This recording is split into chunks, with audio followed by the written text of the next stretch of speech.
Hello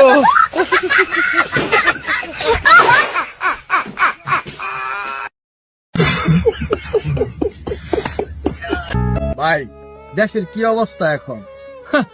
ভাই দেশের অবস্থা, দেশ তো ভাই এখন জান্নাত হয়ে গেছে গা, ঠিক আছে পুরাই জান্নাত, কিন্তু সবচেয়ে দুঃখের বিষয় কি জানেন ভাই, আঙ্গর জান্নাত তো থাইক অভ্যাস নাই।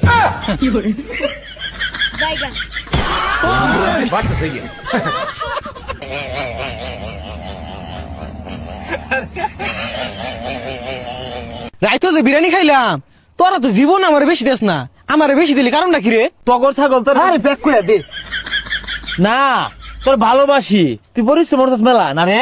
রাইতো তো আমি কিছু করছি না, তোরা ছাগল কাটলি অনু যাইবার দিলি না, খালি সেখানে চালাই না দিলাম, তোরাই রানলি।